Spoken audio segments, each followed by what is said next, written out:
अरशद वारसी बॉलीवुड के चहेते और बेहतरीन टैलेंटेड अभिनेता हैं। अरशद की कॉमिक टाइमिंग उनके टैलेंट को और भी बढ़ा देती है। गजब बात यह है कि उन्होंने अपने हर किरदार से लोगों का मनोरंजन किया और दिल जीता है। फिल्म इंडस्ट्री पर वो बीते 2 दशक से राज कर रहे हैं। आज उनके पास लग्जरी गाड़ी, बंगला और करोड़ों की प्रॉपर्टी है। आपको ये जानकर यकीन करना मुश्किल होगा कि कभी अरशद एक छोटे से कमरे में रहा करते थे और घर घर जाकर लिपस्टिक, बिंदी बेचा करते थे। मीडिया रिपोर्ट्स की माने तो उन्हें फर्श से अर्श तक पहुंचाने में बच्चन फैमिली का काफी योगदान रहा है। चलिए जानते हैं इस बारे में कुछ खास। साल 1968 को महाराष्ट्र के एक मुस्लिम परिवार में जन्मे अरशद के बचपन में ही उनके पिता का निधन हो गया था।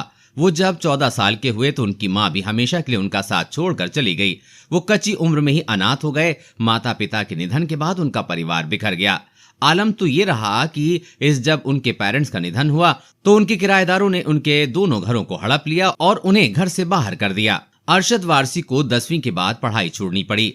घर से बेदखल होने के बाद वो और उनके भाई एक कमरे के फ्लैट में रहने लगे।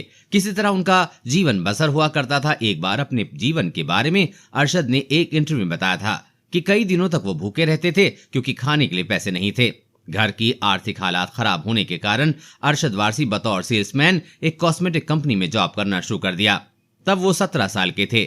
सेल्समैन बनकर वो घर घर जाकर लिपस्टिक, नेल पॉलिश और चूड़ी, बिंदी बेचने लगे। कहा जाता है कि कॉस्मेटिक कंपनी में काम करने के बाद उन्होंने फोटो लैब में भी काम किया और फिर कुछ समय बाद अकबर सामी के डांस ग्रुप में शामिल हो गए। 1993 में उन्हें रूप की रानी, चोरों का राजा के टाइटल ट्रैक को कोरियोग्राफ करने का मौका मिला। इसके अलावा उन्होंने महेश भट्ट के साथ साल 1987 में ठिकाना और काश जैसी फिल्मों में असिस्टेंट के तौर पर भी काम किया। इसी दौरान जया बच्चन की नजर उन पे पड़ी और वहां से धीरे धीरे उनकी किस्मत ने करवट बदली। अरशद वारसी ने 1996 में लीड एक्टर के तौर पर फिल्म मेरे सपने से अपने करियर की शुरुआत की।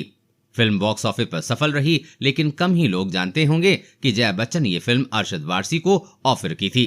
ये फिल्म अमिताभ बच्चन के प्रोडक्शन हाउस के बैनर तले बनी थी। आपको ये खबर कैसी लगी?